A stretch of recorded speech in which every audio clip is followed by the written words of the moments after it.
Salam saudara yang dikasihi Tuhan, kita semua tahu bahwa Daud adalah raja yang sangat besar atas bangsa Israel.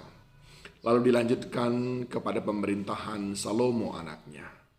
Ketika Salomo meninggal, maka Salomo memiliki seorang anak bernama Rehabeam yang mengambil alih kerajaan daripadanya. Namun sayang sekali, kerajaan yang besar itu harus terpecah menjadi kerajaan Israel dan Yehuda di tangan Rehabeam. Pertanyaannya, mengapa hancur sesuatu yang besar itu di tangan Rehabeam? Kuncinya ada di dalam Amsal pasal yang ke-19, ayat yang ke-20. Dengarkanlah nasihat dan terimalah didikan, supaya engkau menjadi bijak di masa depan. Dengarkanlah nasihat dan terimalah didikan. Dalam bahasa Inggris, didikan itu disebut dengan disiplin. Supaya engkau menjadi bijak di masa depan. Saudaraku yang dikasihi Tuhan, ketika Rehabeam mau ditahbiskan menjadi raja, maka rakyat bersama dengan Yerobeam datang kepadanya supaya dalam pemerintahan Rehabeam itu beberapa kewajiban daripada rakyat itu diringankan. Dulu Daud pernah memberikan kewajiban-kewajiban membayar pajak dan lain sebagainya, tetapi sekarang rakyat memohon supaya lebih ringan. Namun Rehabeam tidak langsung menjawabnya. Dia meminta nasihat kepada orang tua, kepada tetua-tetua. Ketika tetua-tetua memberikan nasihat, dia tidak mendengarkan. Lalu dia meminta nasihat kepada orang-orang muda seusia dia. Dan apa kata nasihat daripada seusia dia? Berikan kepada mereka beban yang lebih berat lagi. Maka majulah Rehabeam berkata kepada rakyat itu semuanya, dengar baik, aku sudah mendengar permohonanmu. Tapi engkau harus tahu, kelingkingku jauh lebih besar daripada pinggang kakekku Daud. Nah saudara, dengan demikian rakyat tidak didengarkan. Akhirnya terjadilah pemberontakan yang luar biasa.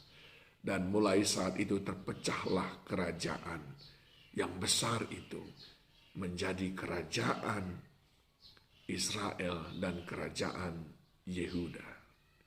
Di sini kita akhirnya mengerti, saudaraku, apa yang dinasihatkan oleh Salomo ayahnya, yaitu dengarkanlah nasihat. Saya melihat ada banyak orang yang sebetulnya hidupnya sudah di dalam jalan yang benar, sudah di jalur yang benar. Namun dalam menjalaninya kurang membuka hati mendengarkan nasihat.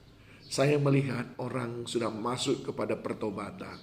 Dia sudah mulai rajin dan sungguh-sungguh ikut Tuhan. Namun sampai di situ dia tidak mau mendengarkan nasihat. Bahkan sering sekali dia menganggap nasihat orang lain itu tidak lebih baik daripada pikirannya sendiri. Mengapa orang susah mendengarkan nasihat? Yang pertama, kesombongan pribadi. Yang kedua, lingkungan yang buruk yang tidak mendorong dia untuk mendengarkan nasihat. Yang ketiga, tidak mengizinkan Roh Kudus untuk berbisik kepada hatinya. Sebab nasihat itu sering sekali Roh Kudus yang memberikannya. Saudaraku yang dikasihi Tuhan, ada banyak sekali orang yang berhasil karena nasihat orang lain. Jangan abaikan nasihat, saudaraku. Orang yang mendengarkan nasihat itu pula pertanda bahwa dia memiliki kerendahan hati, memiliki kelembutan hati, a teachable heart, hati yang taat, hati yang mudah untuk mendengarkan nasihat. Jangan-jangan ada banyak kegagalan dalam hidup kita karena kita enggan mendengarkan nasihat orang lain. Jangan-jangan banyak persoalan dalam hidup kita karena kita tidak mendengarkan nasihat orang lain.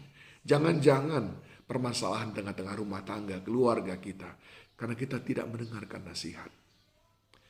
Yang kedua dikatakan apa saudaraku oleh Salomo? Dia berkata, ikutilah disiplin. Atau dalam bahasa sehari-harinya dia berkata, terimalah didikan. Nah, disiplin-disiplin, didikan-didikan ini sering sekali direspon dengan cara yang salah. Bahkan sering sekali kita berpikir orang yang mendisiplinkan kita itu jahat kepada kita. Orang yang mendisiplinkan kita itu berniat buruk kepada kita. Bahkan kita sering sekali berpikir orang yang mendisiplinkan kita itu justru ingin membinasakan kita, ingin membungkam kita.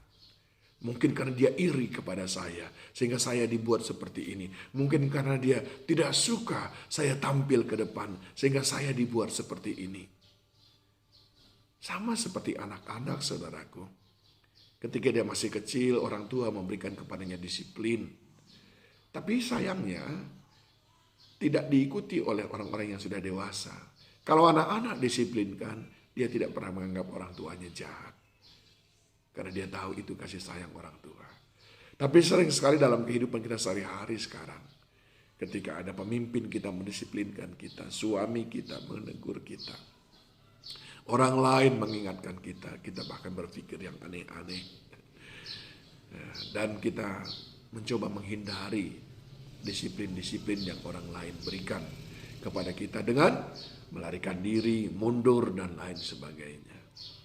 Ya, karyawan di sebuah kantor kalau tidak mau didisiplinkan, pastilah dia tidak akan lama bekerja di situ. Sebab di sebuah kantor itu ada disiplin-disiplin. Nah, orang yang menerima nasihat dan menerima disiplin ataupun didikan, Salomo berkata, mereka akan bijak. Dan kedua, mereka memiliki masa depan. Saudaraku yang dikasihi Tuhan, jadilah bijak supaya kau memiliki masa depan. Caranya adalah terimalah nasihat dan relalah untuk dididik dan didisiplinkan. Tuhan Yesus senantiasa memberikan saudara kelimpahan. Amin.